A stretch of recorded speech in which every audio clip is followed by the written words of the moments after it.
भी चल रही थी साथ और मेरी फुल टाइम जॉब भी चलती थी। इसी तरह काफ़ी अरसा रहा, उसके बाद I became a single mom. तो लेकिन रूटीन इसी तरह रही कि फुल टाइम जॉब, पढ़ाई और बच्चे।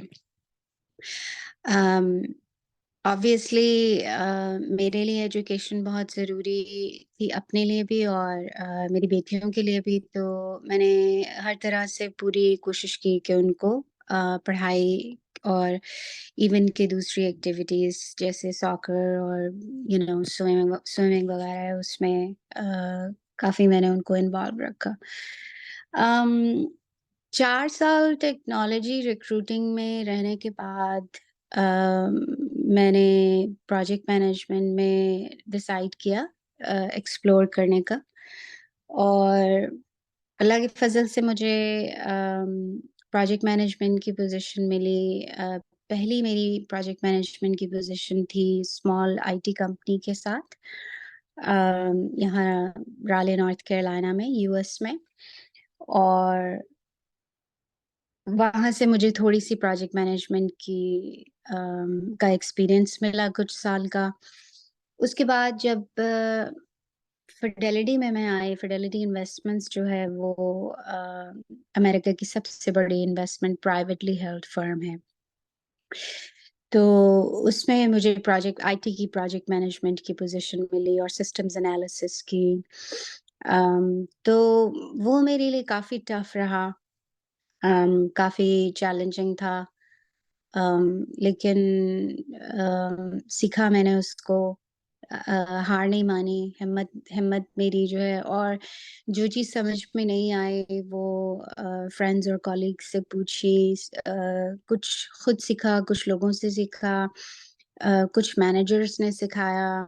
और लेकिन जो मेरी रिस्पॉन्सिबिलिटी की आदत है और मेरी दूसरे जो एथिक्स हैं काम के, उनकी वजह से मैं जल्दी सीख गई अल्हम्दुलिल्लाह। और उसमें मैंने काफ़ी प्रोजेक्ट्स जो हैं वो सक्सेसफुली डिलीवर किए हैं। फिडेलिटी के लिए भी और उससे पहले भी जिन पोज़ीशंस में मैं रही। तो थोड़ा-सा लंबा हो गया जवाब आपके सवाल का, अर्ली नहीं इयर्स का। नहीं आपने ये बताया कि व्हाट आई थिंक कि बहुत जल्दी एज में यू गॉट मैरिड, ऐसा ही? जी, जी, जी। ओके। बहुत जल्दी। एंड हुँ। उस वक्त आप यूएस में ही थी? उस वक़्त मैं यूएस में थी। जी हाँ। ओके। सो उसके बाद आपने अपनी डॉटर्स के लिए और वो सब कुछ अपनी स्टडीज को भी कंटिन्यू किया विद योर मदरहुड? जी, जी हाँ। Right ma'am. और हाँ। आईटी में आपने कैसे जंप किया? आईटी में पहले तो आईटी रिक्रूटिंग में मुझे जॉब मिली, क्योंकि मेरी फर्स्ट डिग्री एचआर की थी। ओके। फिर आईटी रिक्रूटिंग में जॉब करते-करते मुझे जो है मैंने देखना शुरू किया डिफरेंट पोज़ीशंस का, मुझे पता चला आईटी में किस किस तरह की जॉब्स होती हैं, उनका अंदाज़ा हुआ। और जब मैंने प्रोजेक्ट मैनेजमेंट की पोज़ीशन देखी तो मुझे अंदाज़ा हुआ कि उसमें मुझे कोडिंग एक्सपीरियंस की ज़रूरत नहीं थी। और प्रोजेक्ट मैनेजर की जॉब ऐसी है जो मैं तकरीबन हर जॉब में करती हूँ, कि आपको अपना काम ट्रैक करना, दूसरों का काम ट्रैक करना और चीज़ों को यू नो आगे लेके बढ़ाना, प्रोजेक्ट्स को मैनेज करना, उनको डिलीवर करना, उनके इश्यूज़ जो हैं वो रिमूव करना। तो ये सब तो आई रियलाइज़ कि मैं आईटी रिक्रूटिंग में भी कर ही रही थी। लेकिन प्रोजेक्ट मैनेजमेंट आईटी में जो है वो ज़्यादा रिस्पेक्टेबल फ़ील्ड थी। अम, और पे भी बेटर थी उसमें। सो उसको देखते हुए फिर मैंने प्रोजेक्ट मैनेजमेंट में कोशिश की और अल्हम्दुलिल्लाह मुझे फ़ौरन ही जॉब मिल गई थी उसमें। राइट। ओके। और इस दौरान any hard experience of life जो लगा हो कि आप देखा हो कि अब मैं सब कुछ छोड़ रही हूँ, या कोई ऐसी चीज कि आप बस बिल्कुल डाउन हो गई हो एज अ वुमेन, कोई ऐसा आपने फेस किया हो? um दैट्स इंटरेस्टिंग, बहुत इंटरेस्टिंग सवाल है। बहुत से ऐसे मोड़ आए हैं जिस पे हम्म। मैंने गिव अप करने का तो नहीं सोचा, लेकिन रोई ज़रूर हूँ और बहुत ज़्यादा रोई हूँ। और अ, लेकिन हिम्मत कभी नहीं हारी, अल्लाह का शुक्र है। हिम्मत जो है वो मैंने कभी भी नहीं, क्योंकि मेरी आदत है कि जब मैं एक चीज़ तय कर लूँ ना, तो फिर मैं उसको करके छोड़ती हूँ, और ये चीज़ मुझ That- में बचपन से है। हम्म। अम, तो मेरे ख़्याल में सबसे इम्पोर्टेंट वजह ये है मेरे सक्सेसफुल होने की।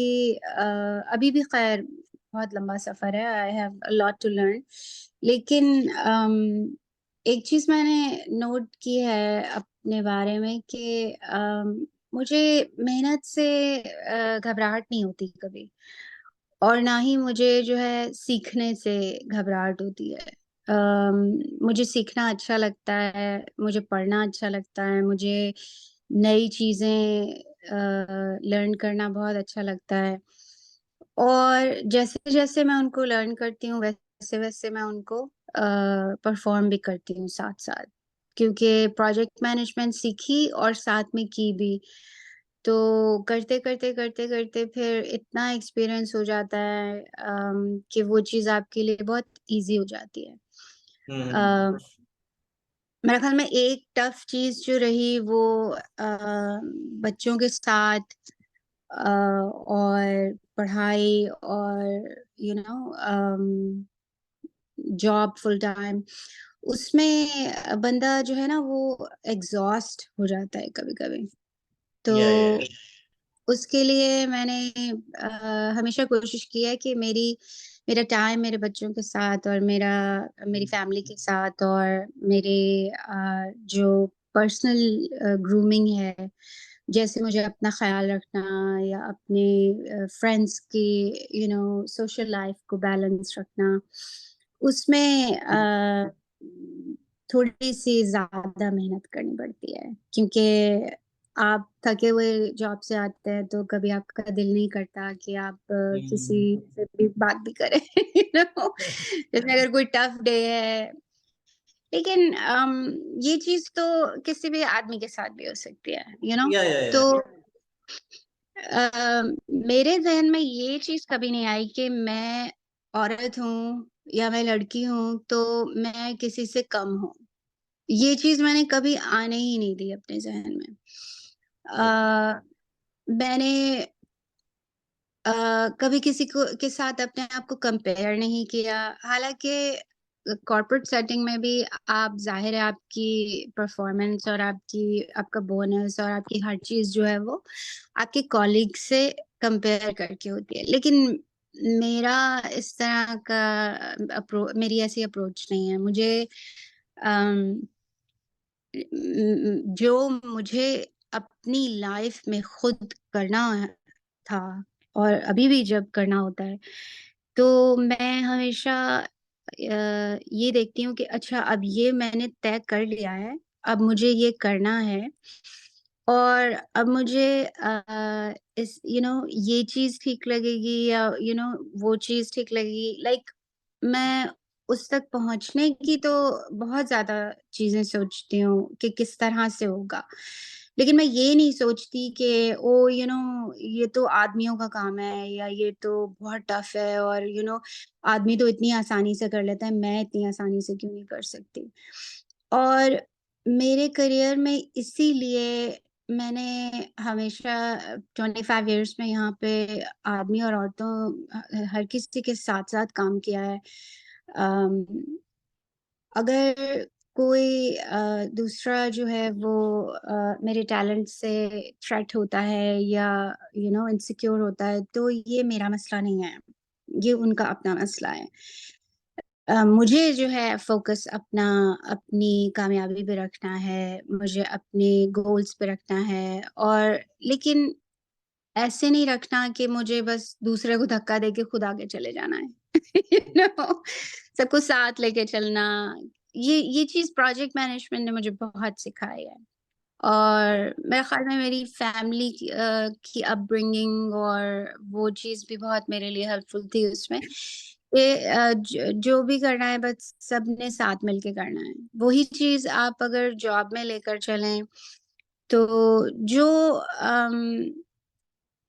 मतलब नेगेटिव या किसी तरह से दूसरी तरह से भी लोग सोचते हैं ना, वो आपको देखते हुए, आपके बिहेवियर को देखते हुए, आपके कैरेक्टर को देखते हुए वो मतलब you know they learn from it and they support you with it. Still कुछ ऐसे लोग भी करियर में थे जिन्होंने नहीं चाहा कि बस मुझे जो है ना वो कामयाबी मिले, और हर फील्ड में हर जगह पे इस तरह के एक्सपीरियंसेस होते हैं। मैंने कभी उन एक्सपीरियंसेस को दिल से नहीं लगाया। मैंने बस उनको इग्नोर किया और आगे बढ़ती गई। जो जहाँ मुझे जाना था, जो मुझे करना था, वो मैंने किया। तो ये चीज़ जो है मेरे ख़्याल में बहुत इम्पोर्टेंट है, ख़ास तौर पे पाकिस्तानी लड़कियों के लिए, औरतों के लिए, कि आप अपने आप को कभी भी किसी से कम मत समझें। और आप कभी भी जो है खुद से अपना ज़र्फ़ ना नीचा करें। बाकी जब आप मेहनत करते हैं तो ये मैं आपको 100% कह सकती हूँ कि अल्लाह ताला आपकी मदद करता है। Yeah, आप खुद सीखें और खुद मेहनत करें, उसका सिला आपको फ़ौरन नज़र आना शुरू हो जाएगा। ऐसा ही है। और इस दौरान मैम आपने इस सफर में कोई फैमिली सेक्रीफाइस हुई या नहीं? प्रोफेशनल कैरियर में आप समझती हैं आपकी मैरिड लाइफ अफेक्ट हुई, या आपकी उस वजह से कोई प्रोफेशनल लाइफ पे अफेक्ट आया, ऐसा कुछ हुआ? अ, मैरिड लाइफ़ पे जॉब की वजह से एज़ सच तो इतना नहीं हुआ। मेरी 2 बार शादी हुई। अम, मेरी बेटियाँ मेरी पहली शादी से हुईं और मेरा बेटा जो है वो मेरी दूसरी शादी से। तो दोनों बार शादियाँ काम की वजह से ख़त्म नहीं हुई, वो और इश्यूज़ थे। अब्यूज़ और दूसरी चीज़ें, जिनकी वजह से कि शादी ख़त्म हुई, लेकिन वो मतलब डायरेक्टली काम से उसका इतना नहीं था। ज़ाहिर है काम पे फ़र्क पड़ता है, बहुत पड़ता है, और मैं 7 साल सिंगल भी रही 2 शादियों के बीच में, और वो भी बहुत टफ़ टाइम था। क्योंकि बच्चियाँ भी, उनकी रूटीन भी, फिर मेरी अपनी रूटीन भी और सब, तो अम, लेकिन पता है लाइक चाहे शादी हुई हो औरत की या ना हुई हो, चाहे उसके बच्चे हों या ना हों, लाइक औरतों को एक लेवल तक स्ट्रॉन्ग होना ही होता है जब उनको करियर में कहीं पहुंचना है। मेरे ख्याल में बहुत सी औरतें पाकिस्तान में जो मैंने देखा है, अब मुझे नहीं पता कि ये फेयर स्टेटमेंट है या नहीं, लेकिन ये सिर्फ मेरी एक ऑब्जर्वेशन है और वो गलत भी हो सकती है, और अगर गलत है तो मैं माजरत चाहती हूँ। लेकिन जहाँ तक मैंने देखा है कि लड़कियाँ और औरतें पाकिस्तान में जॉब को करियर की तरह नहीं लेती। वो जॉब को जॉब की तरह लेती हैं कि अगर है तो है, नहीं है तो नहीं है। अम, हम्म। और आई थिंक उसकी वजह ज़्यादातर ये है कि पहले उनके पेरेंट्स होते हैं सपोर्ट के लिए, और फिर उनके ससुराल होता है। तो उनको हम्म। ये चीज़ मतलब महसूस नहीं इतनी होती कि हमें करियर बनाना है और करना है। हम्म। लेकिन मैं like as a professional financially independent औरत, मैं आपको ये बताऊँ कि जितनी रिस्पेक्ट एक औरत को मिलती है फाइनेंशियली इंडिपेंडेंट होने के बाद, उसके बच्चे उसको देखते हैं सक्सेसफुल, उसके बच्चे सीखते हैं, उसके ससुराल में उसकी इज़्ज़त होती है, उसके घर में उसकी इज़्ज़त होती है। क्योंकि सोसाइटी जानती है कि औरत के बहुत सारे जो है वो रोल्स हैं, एक माँ का रोल है, एक बेटी का, या बहन का और बहू का। इन सबको लेते हुए भी जब आप करियर और पढ़ाई अपनी जारी करते हैं और बनाते हैं, तो वो एक एग्ज़ेम्पलरी चीज़ होती है। क्योंकि बहुत से लोगों के लिए टफ़ होता है, बहुत सी औरतों के लिए टफ़ होता है, बहुत सी औरतें उसमें गिव अप कर देती हैं। जो कि आई थिंक बहुत दुःख की बात है, क्योंकि बात वहीं आ जाती है कि आप अपने अंदर इतना कॉन्फिडेंस लेकर आएँ कि यू नो एक चीज़ अल्लाह ताला ने औरत में दी है कि हम में बर्दाश्त बहुत ज़्यादा होती है। और ये बर्दाश्त की जो क्वालिटी है ना औरतों की, मेरे ख़्याल में हमें ये यूज़ करनी चाहिए अपने करियर को बनाने के लिए। ये हम और चीज़ों में तो बर्दाश्त करते हैं कि मियाँ ने दूसरी शादी कर ली या सास ने ये कह दिया या ये हो गया या बच्चे नहीं सुन रहे। लेकिन हम अपने लिए, खुद के लिए नहीं उसको यूज़ करते। ये बहुत हमें ज़रूरत है औरतों को करने की, कि आप अपने लिए बर्दाश्त करें। आप अपनी बर्दाश्त का फ़ायदा उठाते हुए आप अपनी लाइफ़ को बेहतर करें। क्योंकि जब आप एक औरत सेंटर होती है, उसके इर्द-गिर्द इतने रिश्ते और इतनी चीज़ें होती हैं और वही सँभालती है बहुत ज़्यादा। हर हुँ, हर सिनेरियो में तो नहीं, लेकिन बहुत सारे सिनेरियोज़ में वही सँभालती है। और जब वो सँभालती है तो उसको तो सबसे ज़्यादा केयर की ज़रूरत होती है, उस बर्दाश्त को लेके उसे अपनी डेवलपमेंट सबसे पहले करनी चाहिए। क्योंकि जब वो डेवलप होगी, तो उसके इर्द-गिर्द के सारे रिश्ते जो हैं वो बेहतर होंगे। एग्ज़ैक्टली। तो एजुकेशन भी ऐसी चीज़ है कि पढ़ी-लिखी माँ और पढ़ी-लिखी बीवी और पढ़ी-लिखी बहू और बेटी जो है वो अ, ज़िंदगी की हर चीज़ को बहुत अच्छी तरह से फ़ेस कर सकती है, बजाए इसके कि अगर वो ना पढ़ी हुई हो। ख़ास तौर पे माँ का पढ़े-लिखे होना तो बहुत ही ज़रूरी होता है। क्योंकि आप एक आगे की अपनी नस्ल को सिखा रहे हैं, बता रहे हैं, अच्छे से बुरा उसको बता रहे हैं। तो उसके लिए आपका पढ़ा-लिखा होना बहुत ज़रूरी होता है। या सो मैम आपने ट्रॉमा को कैसे कूप अप किया, लाइक 2 हार्ड रिलेशनशिप्स आपने फेस किए लाइफ के? थोड़ा रो-धो के थोड़ा काम में बिज़ी होके, थोड़ा अपने बच्चों में बिज़ी होके, बस ऐसे ही किया। और बच्चों के ऊपर आप समझती हैं उस चीज़ का कोई इफ़ेक्ट आया? फादर की प्रेज़ेंस ना होना? हाँ, उसका फ़र्क जो है वो ऐसा है कि मैं अपनी फ़ैमिली में पहली लड़की हूँ जिसने कॉलेज की डिग्री ली। ओके। और मुझे देखते हुए मेरी बड़ी बेटी जो है महा, वो 24 साल की है माशाल्लाह। माशाल्लाह।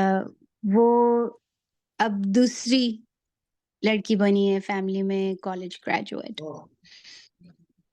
तो हमने यूँ समझें कि चेन ब्रेक की है, जो ओके। नस्लों से चला आ रहा था कि अ, हुँ। घर में रहना है और बच्चे सँभालने हैं और सब। हालाँकि उसमें भी कोई बुराई नहीं है, या। लेकिन कुछ लोगों की डेस्टिनी डिफरेंट होती है, तो मेरे ख़्याल में एग्री, मेरी और मेरी बेटी की ऐसी है। एग्रीड। उसके ओके। अलावा अम, मेरे बच्चे मेरी बहुत इज़्ज़त करते हैं, अल्लाह का शुक्र है। और मेरी बेटियाँ जो हैं मुझे हालाँकि कहती नहीं हैं, लेकिन मुझे पता है कि मैं उनकी रोल मॉडल हूँ। क्योंकि जो मैं करती हूँ, वही वो करती हैं। ओके। और very important question I think for me, मैं बहुत कुछ सीख सकता हूँ इस हवाले से। सो यूएस में रहते हुए पाकिस्तानी हमारा जो कल्चर नॉर्म्स हैं, आप समझती हैं कि इसका बच्चों की अपब्रिंगिंग पे आता है इफेक्ट? यानी if you are living in Pakistan और फिर अगर आप यूएस में रह रहे हैं, तो ये बहुत इस चीज का कहा जाता है कि इस वजह से हमारे वैल्यूज हो जाती हैं, डिस्टर्ब हो जाती हैं, अगर हम ऐसे मुआशरे में से जाते हैं या फिर आते हैं। अब मैं आपको अगर मिसाल दूँगी तो आप हँसेंगे और मुझे आदत है कि मैं डायरेक्ट और सीधी बात करती हूँ। आई लाइक तो दैट। जिस तरह का माहौल यहाँ नॉर्थ कैरोलिना में 25 साल से मैंने देखा है और जिसमें मैं खुद बड़ी हुई हूँ, मेरी बेटियाँ बड़ी हुई हैं। हमारी कोई डिनर की दावत या कुछ बगैर नमाज़ के नहीं होती। मस्जिद से हमारा बहुत ज़्यादा ताल्लुक़ रहता है क्योंकि अमेरिका में आपने सुना होगा कि औरतें भी इतनी ही मस्जिद जाती हैं जितने मर्द जाते हैं। जो कि पाकिस्तान में थोड़ा डिफरेंट कल्चर है। या या तो जब मैं पाकिस्तान जाती हूँ ना तो मुझे माहौल बहुत ज़्यादा खुला लगता है अ, हमारे यहाँ नॉर्थ कैरोलिना के माहौल के हिसाब से। अच्छा। अम, ये मेरा पर्सपेक्टिव है एज़ अ ओवरसीज़ पाकिस्तानी लेकिन हकीकत यही है कि पाकिस्तान जितनी तेज़ी से तरक्की कर रहा है माशाल्लाह उसमें कुछ चीज़ें मेरे ख़्याल में वेस्ट की हमने बहुत बहुत अडॉप्ट कर ली हैं जिस जिसकी वजह से बैलेंस थोड़ा-सा ऑफ फ़ील जी होता है जी। कभी-कभी। या अम, एग्जैक्टली। हाँ, तो बस यही है कि ऐसा कोई माहौल, ऐसा कोई कहानी आपको पाकिस्तान में ऐसे हर तरह का माहौल आपको मिलेगा वहाँ पर, जो या मैंने देखा है। और रिलिजियस भी हैं लोग और नहीं भी हैं और इकोनॉमिकल फॉरवर्ड। बैकग्राउंड भी बहुत तरह के हैं। और यू नो तरक्की है लेकिन अब डिपेंड करता है कि आप उसको किस किस्म की तरक्की कहते हैं। तो और उसी तरह यहाँ भी हमारे लाइक जो चीज़ें हमारे मेरे बच्चों में यहाँ रहकर आई हैं उनमें एक जेन्युइन ह्यूमैनिटी है। वो किसी को तकलीफ में नहीं देख सकते। वो उनको पता है कि क्या चीज़ गलत है और क्या चीज़ सही है। उन्हें शुरू से ये स्कूल में पढ़ाया गया है। अम, करप्शन और दूसरी चीज़ों का कॉन्सेप्ट उनके दिमाग में है ही नहीं। उन्हें पता ही नहीं है कि ऐसा भी हो सकता है। तो और उसी तरह से फिर दूसरी चीज़ें भी होती हैं कि लाइक आप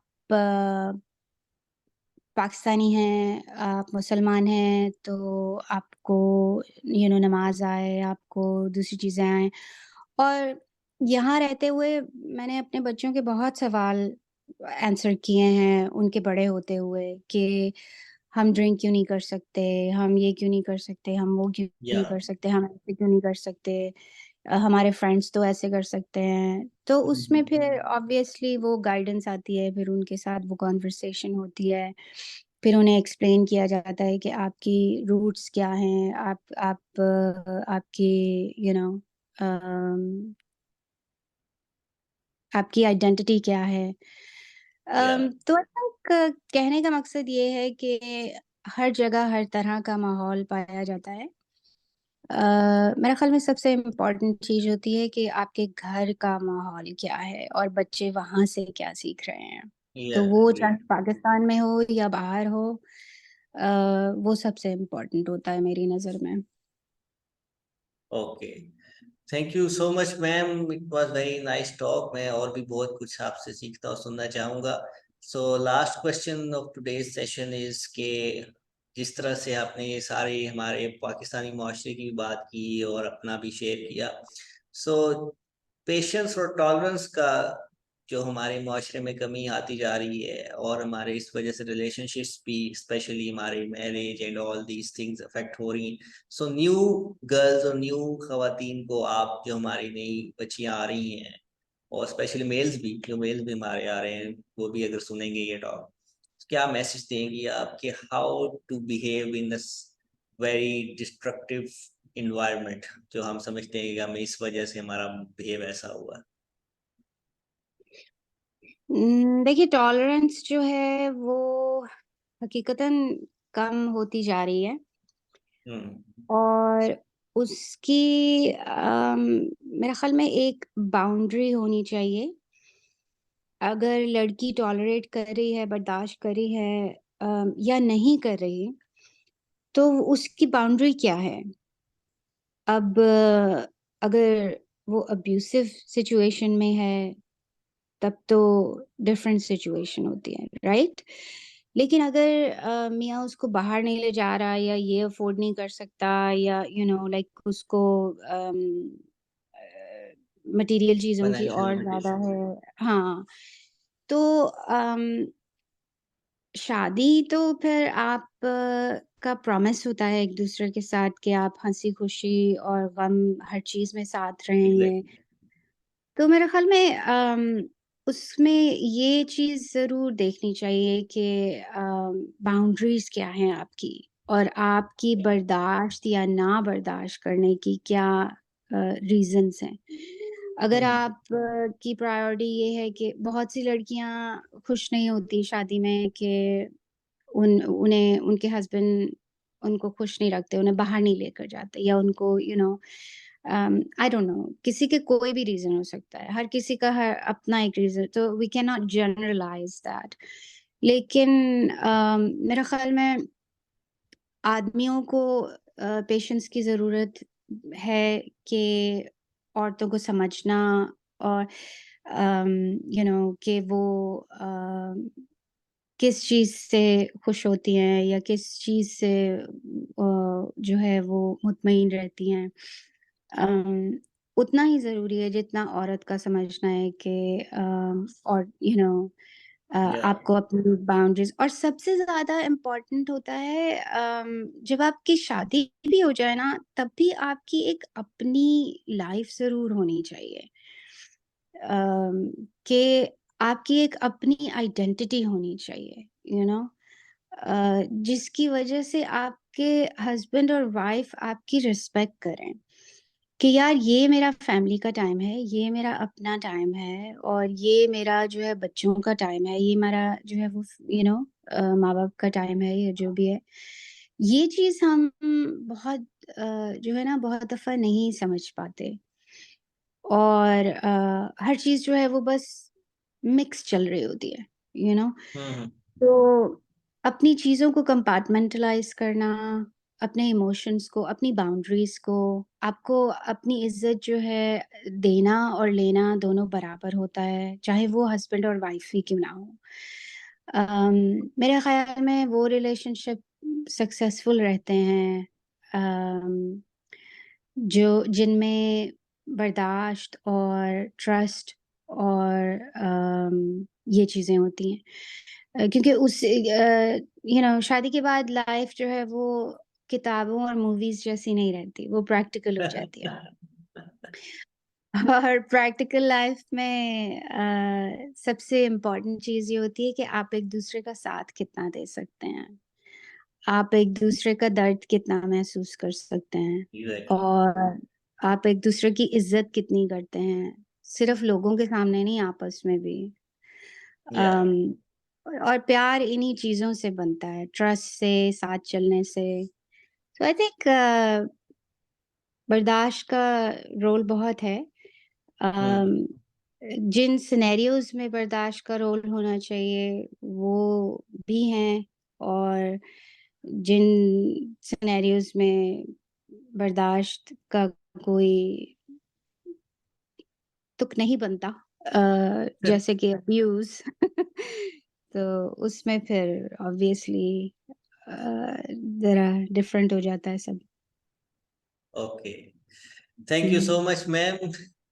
मैम साइमा अली हमारे साथ थी, she shared about her lives in very short time. अगर हम शुरू करते तो शायद ये 1 घंटा भी कम था हमारे लिए। Thank you so much ma'am. Next time आपको न्यू टॉपिक के साथ ज़रूर मैं ज़हमत दूँगा, and I would like to share that ज़्यादा से ज़्यादा लोग आप जैसी फीमेल्स की बातें सुन के कुछ मोटिवेशन हासिल कर सकें। इंशाल्लाह, thank you so much Ali और मुझे बहुत अच्छा लगा एंड